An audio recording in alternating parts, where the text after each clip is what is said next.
Greetings and salutations, everyone. I hope everyone is doing well today.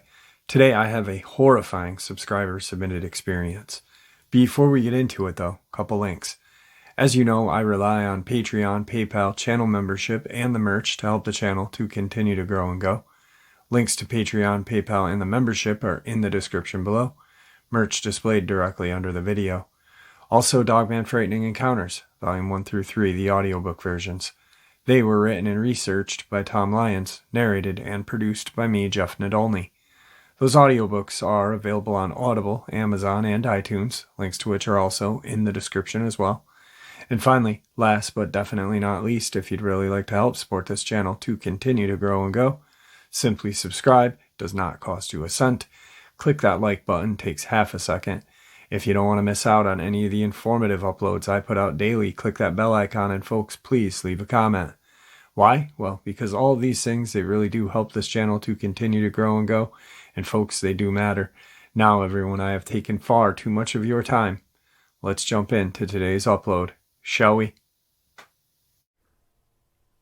Jeff, I'd like to thank you for taking the time and sharing my encounter. My name is Zach, and you can use it. That's just fine with me. I'm 29 years old now, but this happened when I was 9, maybe 10. Before I get into it, I'd like to give you a small layout of the property and some details on the house. My mom's parents used to have a mid-sized 2-story home with about 30 to 40 acres of land in Summerdale, Alabama. They had farm animals, chickens, roosters, peacock, horse, you name it. The backyard had pecan trees with an old barn used for keeping the horses. It was an old barn with a tin roof on it, and why I give this info on the barn will lead up to what I'm about to share. One weekend, I decided I wanted to stay the night with my grandparents, as I usually do once or twice a month. My mom and dad were no longer together, so I had to share my time between the two. So when I did stay with my mom, I would always want to see my grandparents. One weekend, I stayed the night. I had just finished with a late night snack, and I was going into the kitchen to put my dirty dishes away and get ready for bed. Now in the kitchen, there's a window above the sink with a light on above the window. At first, I saw movement in the corner of my eye, so I looked out the window. I could see in one of the trees the peacocks were acting up, flying out of the tree they usually slept in. So I go outside thinking maybe they were spooked by something, maybe an owl, or they saw a coyote, so I grab my BB gun and a flashlight and go outside. My grandparents were already upstairs getting ready for bed, and my grandfather was on his breathing machine. So, me being the only other male, I told him I was going outside to see why the peacocks were acting up. He told me to hurry back inside, it's late and bedtime, so I told him no problem. I'd go outside and I'd use the back door, which was a sliding glass door. I walk out, usually the dog, whose name is Jake, he's a Great Dane, and my best friend. He would be by that door, and he wasn't. He would come running, but this time he didn't. I was concerned there was a light near the barn, so the backyard was lit up pretty decently. I called for Jake and nothing. After I called his name, I heard movement in the tree next to the barn. That was also close to the tree, so I turned my flashlight on. I began to slowly walk into the backyard. Now, usually, Jake would have come running to me. I call out, and still nothing. I stop talking, and I begin to worry, thinking something had happened to him. Tears begin to roll down my face, and after a few minutes I realize the peacocks are all on the ground, where they'd usually be sleeping in the tree. Then I hear a rooster flopping around like a madman in the same tree they'd all be sleeping in. Then nothing. It was dead at that point. All the animals are scattering, running. This is definitely not right, I'm telling myself. I've never seen or heard anything like this. I'm standing there confused, fear is filling my body, and I don't know why, but I yelled for the dog again. This time I see him about 50 yards come running from the other side of the barn. I walk up to him, but he runs past me to my grandmother's old greenhouse she uses for her flowers. Then I hear this deep growl. I'm stuck with fear, as I cannot move. I can hardly breathe at this point. I try to turn around, but it was like I was frozen in a block of ice.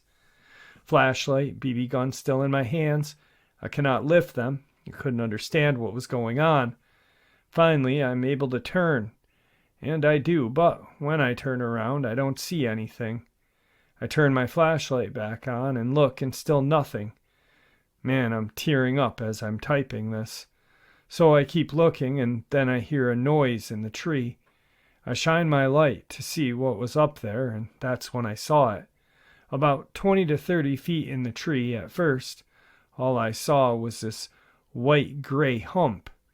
Then it began to move, and now I see what now I could tell was the back and shoulders, then its ears.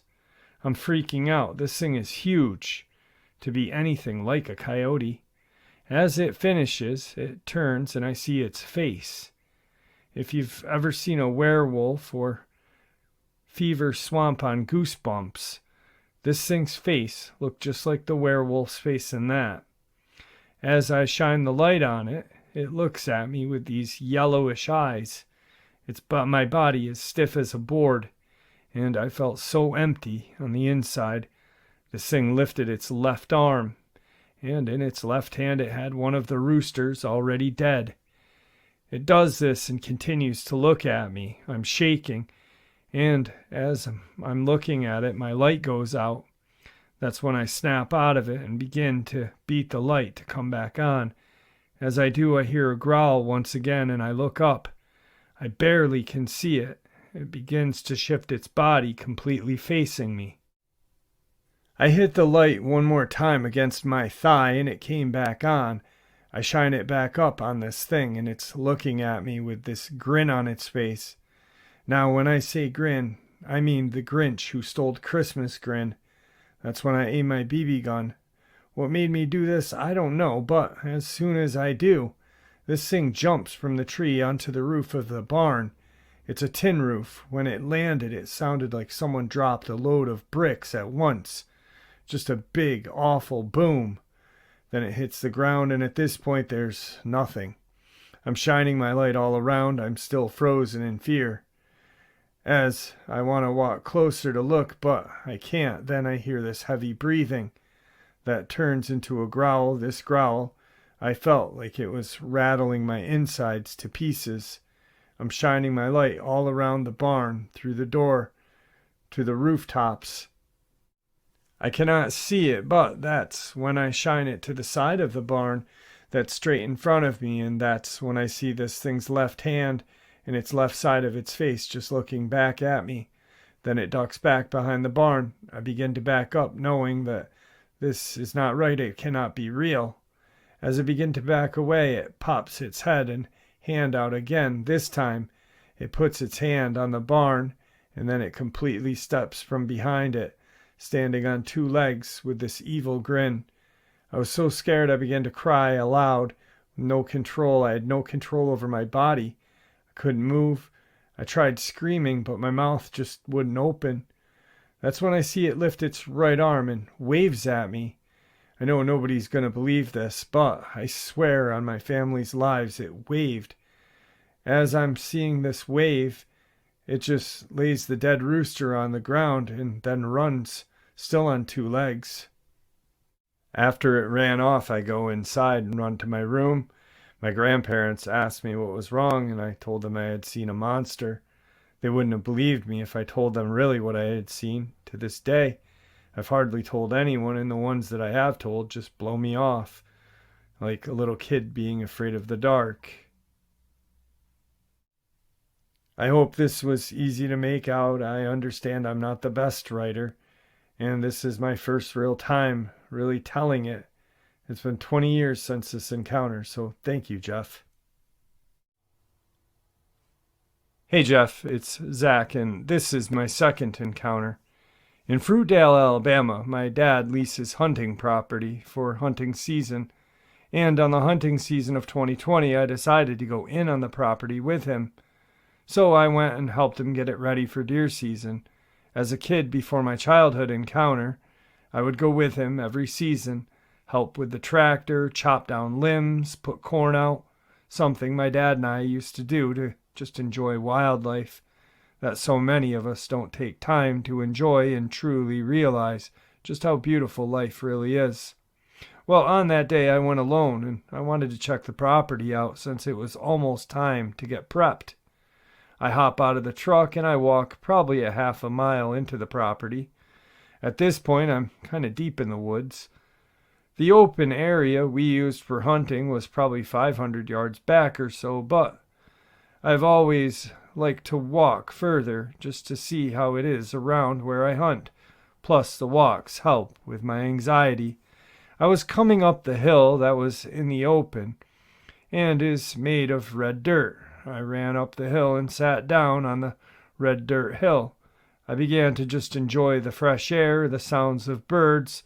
The whole walk it was active, and I never had any weird feelings or smelled anything. The only thing I did notice were claw marks on some of the trees. They were fairly wide, and I could see 4 fingers like downward strokes, and a slight fifth, where I would guess the thumb would be. And the other trees it seemed more slant and not straight. So, like I was saying, my trip into the woods was smooth sailing. Just a couple of trees with those claw marks. And also, let me say this, I did have my .416 Ruger Hawkeye African rifle. I'd just bought it, planned on trying to break it in. After my childhood encounter, it made me want to always be prepped, but never go hunting for one. So, I just want to clear the air. I was not out there trying to hunt one of these things. But I do keep a big rifle with me just to be safe. I'd rather be over-prepared than under-prepared. So I'm sitting on the hill with my rifle, and as I'm sitting, it's maybe 20 minutes of relaxing. It goes dead quiet. I notice this, but don't freak out. I begin to just slowly look around. And behind me, my rifle is loaded with the safety on. I don't lift the rifle, but I keep it by my side, as I'm not trying to send the wrong message if this happens to be a dogman or werewolf. So I stand up and have my rifle by my side. I look to my left and off about 50 yards. I see a black figure crouched down beside the trees, and how I could tell that the area was open and had a little bit of trees and brush around, so the black spot was totally out of place. And as I look at this thing, it lets out a deep, deep gurgle-like sound. And this is when the story turns into something I know nobody is going to believe, but I swear on my own soul that this is what happened. Like I was saying, as I looked at it, it made that sound. It began to slowly walk on all fours my way. I remained still because I didn't really know what to do. And I say out loud, if you think I'm here to harm you, I'm not. I'm just here checking out my hunting property.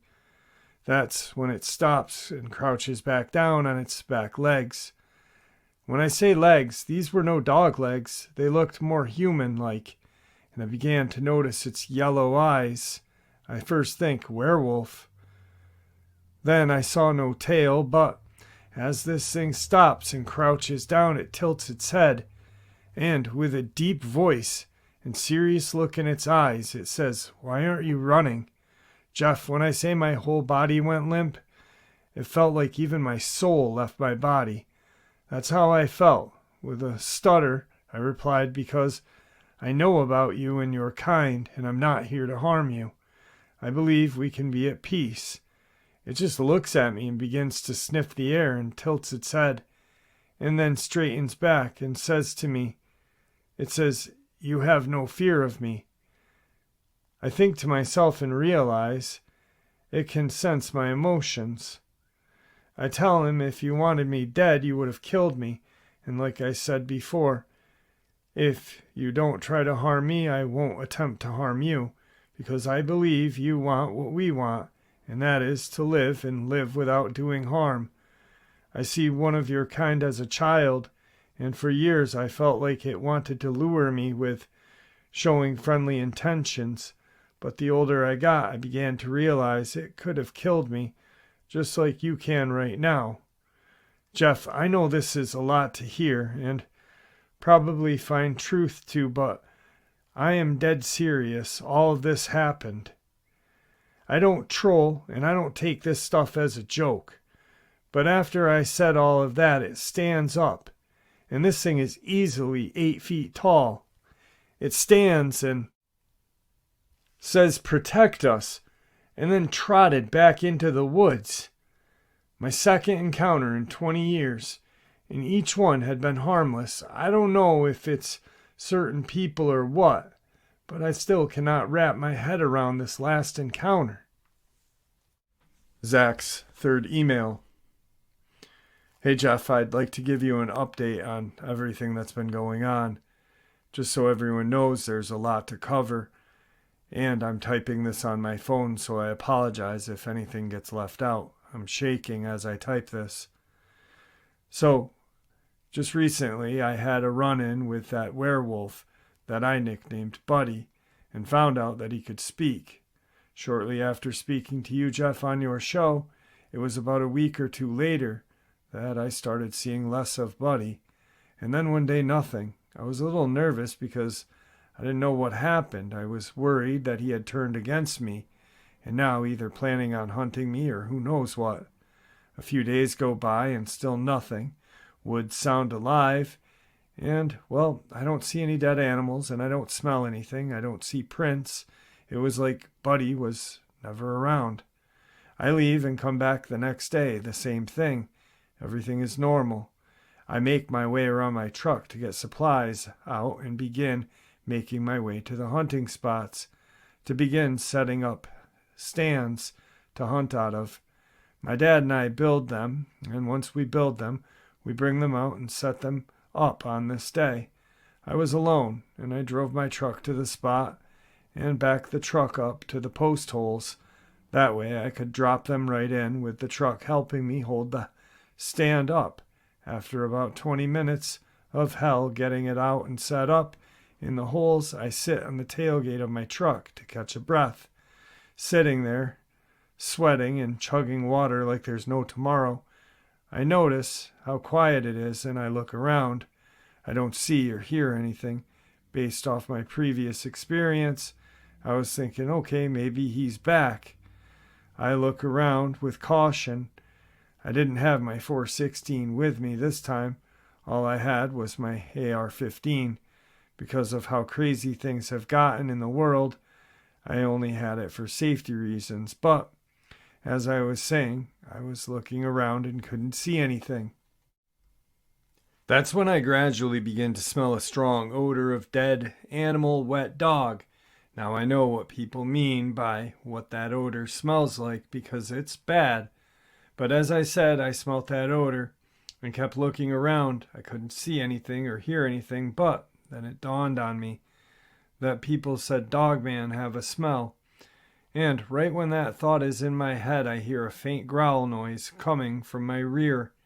And at that point, all that's behind me is the tree stand I had just put up, and then woods. I turn around and duck down to squat so I can look past the stand and see if there's anything behind it in the woods. And that's when I see a big lab gold coat colored German Shepherd head halfway sticking out from behind a tree. Soon as I saw it, it ducked back behind the tree. I'm thinking to myself, that's not Buddy. It doesn't look like him. WTF is that? It looked nothing like Buddy, or the one I saw when I was a child. So I stay in a crouch position, stayed focused on that one spot. Then I hear a sound from my left. Now to my left is nothing but a small open field. Because of my angle and direction I'm already facing, there's probably only 200 yards of open field, and on my right is a trail leading out of the open area, and nothing but woods because how I sat up. I was at an angle that was facing more right than left, so I could get a clear all-around view of the open field. So I wanted to kind of clear that up, and help understand the layout. But as I heard that noise and looked to my left, I saw the black spot crouch down on all fours, trying to stay low to the ground. And as soon as I saw it, it began to stop moving. And then the one in the woods begins to growl, at this time even louder. I begin thinking very fast in my head that I need to stay calm and remember how to use my instincts. Half my family comes from military background and taught me a lot. And one is to always keep your head, a clear mind, and swallow my fear. But as this one growled, I turned my eyes to it and I quickly adjusted back on the other one. And that's when I catch it making again. And at this point, I know what's going on. But my gun is in my truck in the back seat. But I remember that my windows are open and that if I hop out this bed, they're going to pounce. So I'm staying calm, still crouched down, and the truck is lifted, so I'm fairly decently off the ground.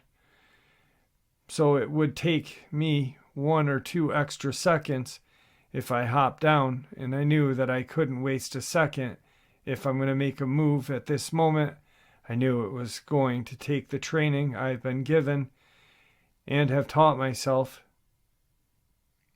I'm in the bed of the truck trying to plan this out. The one from behind the tree steps out and looks at me with a grin.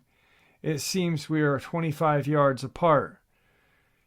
He's not far, and yes, it's definitely a male, if you know what I mean. And as it steps out, it goes from grin to making growling noises again. Then it darts to my right through a small patch of trees, crosses the trail into the tree line. Now they are on my left and right at this point, so I look back at the other one, and it's now moved more in the middle of the field and more in front of the truck at this point. Still staying low to the ground, I'm confused, not knowing what's going on. I begin to hear movement to my left, same one that just went into the woods. As I look to my left, the one in front of me stands up and makes this loud growl howling noise and runs in my direction. As soon as it begins to run straight at me, I jump or slide across the top of the truck and into the passenger seat. Like I said, the windows were open. The keys are still in the ignition. I crank it enough to power the windows and roll them up. By the time I had the window half up, the one running was at my hood of the truck. This thing cleared 100 yards easily within seconds, enough to where I didn't even get my windows completely up. It just stops and puts its hand/paw on the hood of my truck. This is early afternoon, so I'm getting a clear as day look at these things. It wasn't bulky, it was lean, and this one had a dark brown color to it. The other one has a golden brownish color to it, like a lab with golden tannish color. The fur wasn't that thick, and face like a mixture of a German shepherd/wolf, if that makes sense. The hands were more like paws and hands mixed together.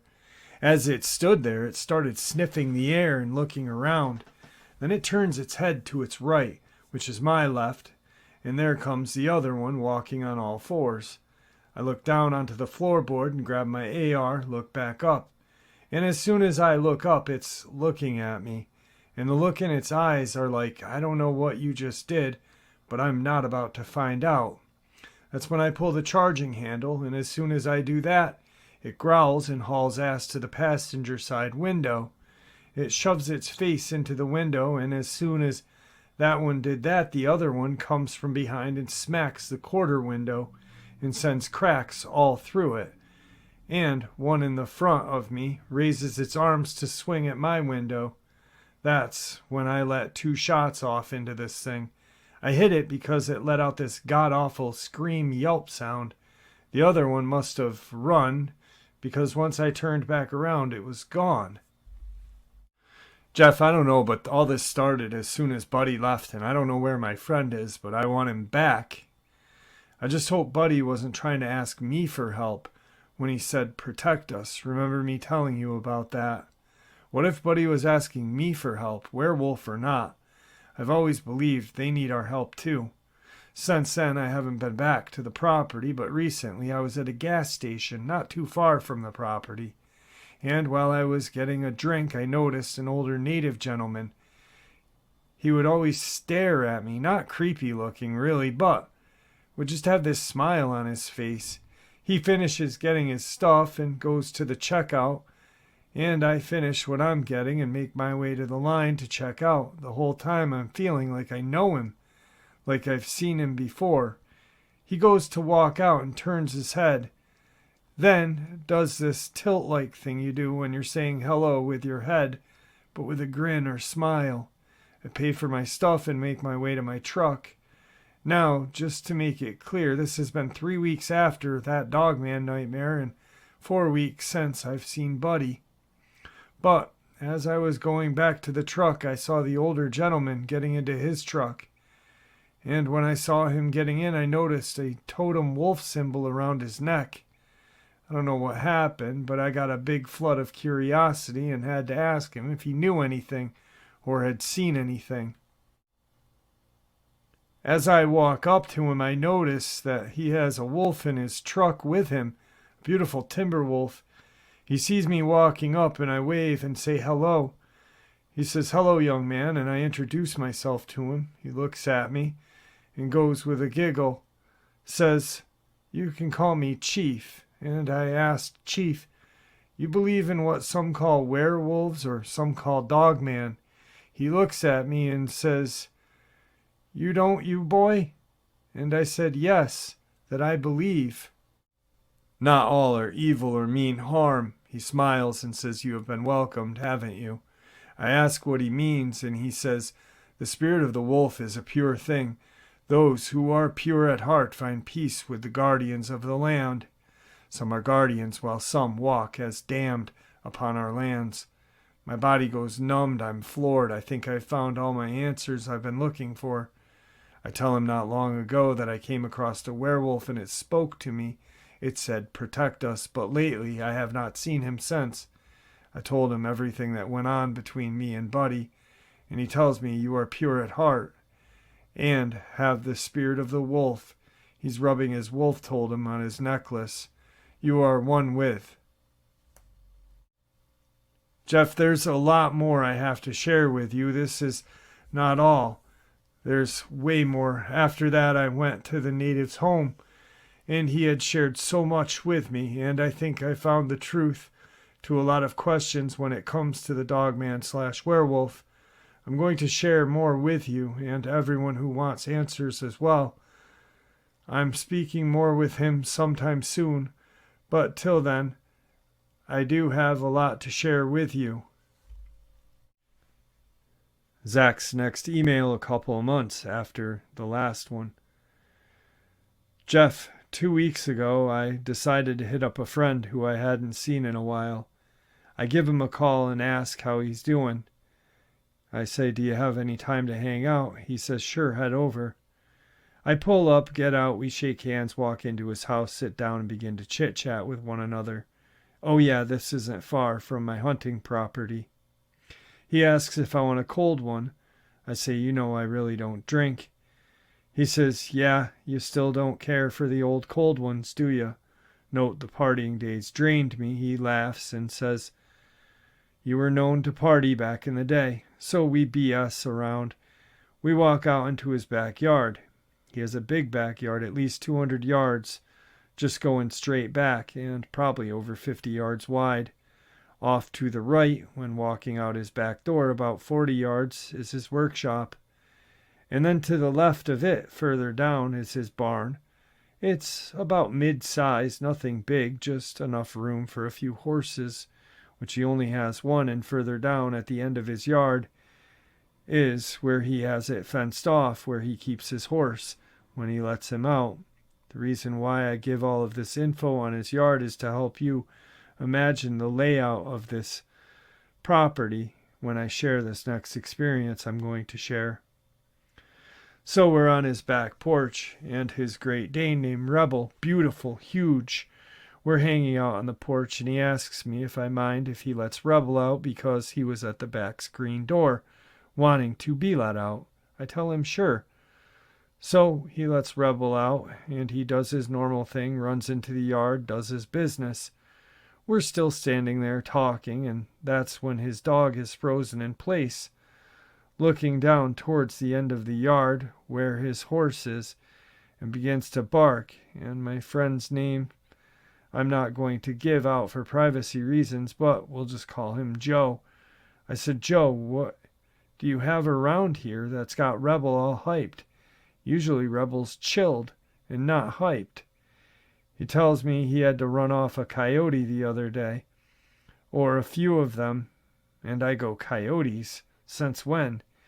He says the other day he saw a couple of black figures kind of halfway out of the tree line sniffing the ground. I had to get a gun and shoot off a warning shot. I go, did you get a good look at them? He says, not really. They were so dark that it was hard for me to get a clear view. Plus, I was up here near the house. I asked him, was your horse out? He said, no, I had to put him up. He said it was late in the evening. He said when he shot that shot off into the air, that they didn't even really flinch. Right when he says this, it dawns on me that this might just be a Dogman because a coyote isn't going to hang out after a 308 goes off. So I tell him, you need to be careful. You're going to try to run something off that doesn't scare easy. It's going to be your ass, and trust me, I don't want that, and some things you don't want to be your problem. He laughs and looks at me and says that I've hunted for many years, and you have been taught by some of the best in Bama, and you taught me. You know as well as me that I'm a good shot. Remember last time when we went shooting, we hit 2 liters from 400 yards, and then you had to show me up by hitting 1 from 6. So come on, don't be so harsh, and don't assume it's those Dogman things. I tell him it takes more than just accuracy to deal with these things. So to move forward and skip the boring, I head home. Later that night he calls me, freaking out. I can't understand a word he's saying. I say, dude, chill out. What's your issue? Finally he screams, them damn things you talk about. They're here, they're real, they're down by the barn. That's when I tell him to turn every light on the house on the outside, keep Rebel inside, and keep an eye on the horse. I'm on my way. After some time pass, I pull up, and when I pull into his driveway, which is about 75 yards long, with small fields on each side, then beyond them tree lines, so I'm making my way down the driveway. As I'm coming up to his house, my headlights catch one on the right side looking from behind the house. I said to myself, here we go. I pull up as close as I can to his front door so I don't have to run too far. Anyway, I get out and I head to his front door. His porch is right there. I quickly unload all 3 of my rifles. I brought with me my 7mm Weatherby, a 340 Weatherby, and my .416 Ruger. I have a .375, but the 340 has more velocity. Yes, bullet grain is smaller, but if anyone knows Weatherbys, especially the Mark Vs, you can't go wrong, especially with velocity. So I unload the truck, guns laid on the kitchen table. My friend is on his couch, white as a sheet of paper, shaking out of control. As soon as I go to try and say something, I hear a loud boom on the back side of the house. My friend then flips out and yells, "Get away from me." I've never seen that side of him like this. I grab his shirt and say, "Joe, you gotta get a grip. I know you're scared and I understand, but if we're gonna get out of this, you're gonna need to get a grip. You need a clear head. Listen to me. We will make it out of this, and hopefully this doesn't turn ugly. But your fear is going to attract them. They sense you're flipping your crap, so they're going to try and scare you." He looks at me and said, "Where is Rebel?" I look around calling out for Rebel, and he's nowhere to be found. Joe runs back to the sliding door and goes to open it. I tell him, "Joe, stop." He's now gone from being scared to pissed. He throws open the blinds that are made to cover the sliding door and then throws the door back, porch light on. So luckily nothing was there when he opened the door. He's yelling for Rebel, so I go out with him and begin looking around. I tell him, "Joe, you're gonna have to shut it. You can't be loud." Then I ask him, "Where, if your work light, we need to plug it up on this porch and shine it out into the yard." This one is one of those Husky LED lights, 7,000 lumens. He goes and gets it. I'm still on the porch looking around, and at this point I have my 7mm with me. And trust me, it will work on these things, especially with these loads. The 7mm has claimed one, but that's an encounter for another day. But as I'm on the porch looking around, I look to my left, and I see Rebel. Then Joe runs out with the light. I tell him, "Quick, hook it up." I see Rebel, and this light covers 360 degrees and 180-degree tilt. We shine it out into the yard, and off to the left is Rebel, and Rebel has his tail tucked between his legs and is close to the ground, trying to slowly back up. In front of him, coming out of the tree line, is this brown-black coated Dogman on all fours, staying low, making its way towards Rebel. That's when Joe screams, "Rebel, come here, leave him alone." And right when Joe does this, it perks up, and with its left arm grabs Rebel, and then its right, and begins to attack him, holding his head to the ground. All I can hear is Rebel let out this loud squeal, then nothing. All this happened so fast that by the time I got my gun shouldered, it was dead. Then it drags the dog off, and Joe's sobbing at this point, emotionally wrecked and pissed. As Joe is on his knees, I hear movement and growls coming from the woods, and I tell him to get up. We're not alone. Soon as I say that, off to our right comes another one. This one is all black and hard as hell to see at night. As it comes out, it goes from being on all fours to standing on two legs, while still hunched over a bit. I said, "Joe, we gotta go now." He stands up. I tell him, "Don't run, slowly backstep." And as we do this, it shows its teeth and widen its arms out like it's going to give a big hug, and then begins to run our way. We haul to the house. As we get onto the porch, we turn around. This thing is running on our right. It runs and hops onto the roof of the house. We make our way into the house, and Joe makes sure that every window is closed. His house is a 2-story home. When I say this thing ran up onto the roof, I mean it did it like it was its daily routine for it. It grabbed a window trim and made its way up to the roof. As we're inside, we hear it on the roof. One thump after another. This thing lets out a howl like I had never heard. A howl mixed with like a woman screaming. I don't know how else to describe it. Then more howls followed with it. We ran to the window that's in the kitchen that's facing toward the driveway, then the woods on the other side. What we see is 3 more sets of reddish eyes, like a glare, kind of a red that's faint. Then they split up, going in different directions.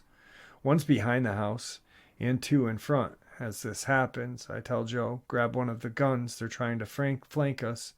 We are probably in for a long night." He's freaking out, saying, "Don't we need to call the police?" I look at him and say, "No.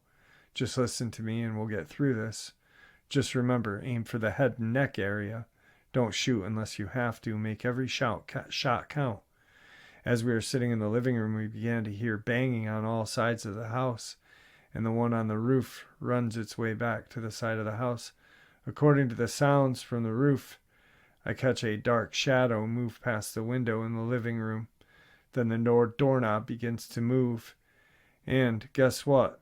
door was left unlocked. Joe goes to the door.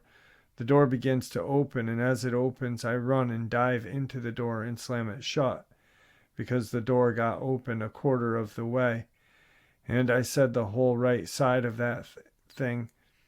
I quickly lock it. As I'm locking it, I hear one deep breath and a gurgle noise as I'm listening to this thing drag its nails on its door. I swear I hear this thing trying to speak, because I could hear "die" behind all of that deep breathing and gurgling noise it was making. That's when I get this overwhelming, deep gut feeling of fear I have never felt before. That's when a big, big slam against the door happened. It hit the door so hard, it made a spiderweb crack in certain areas of the door. Then another smack comes from the windows in the kitchen.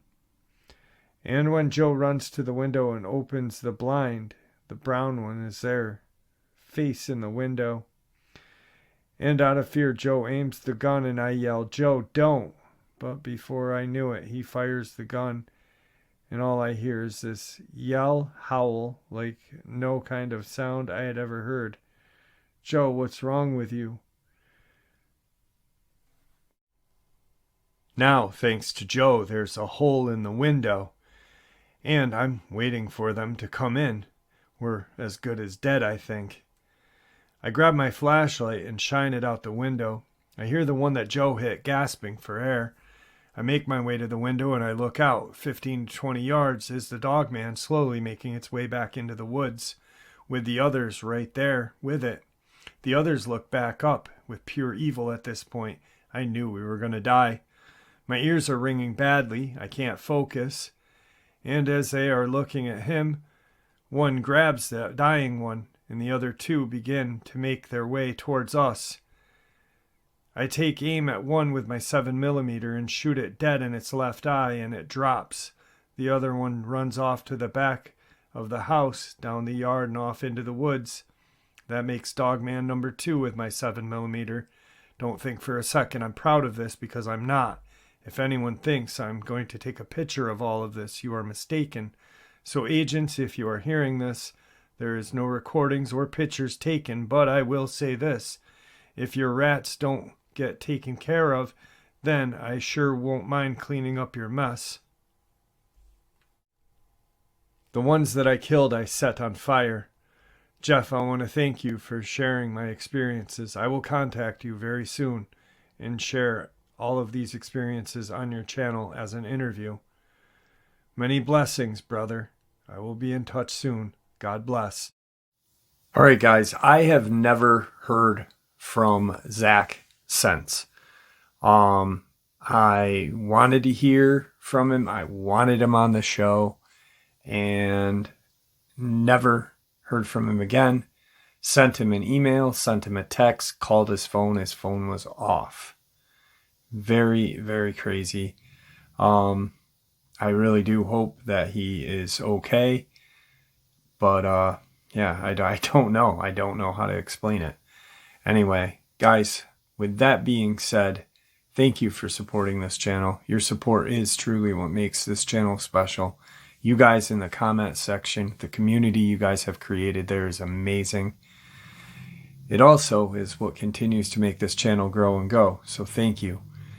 With that being said, please stay safe, happy, healthy, and ever vigilant, keeping an eye on our children, the most precious gift we are gifted, our pets, our family and friends. Share a little bit of information with those that we love and care about. That information may save their life someday. God bless you all.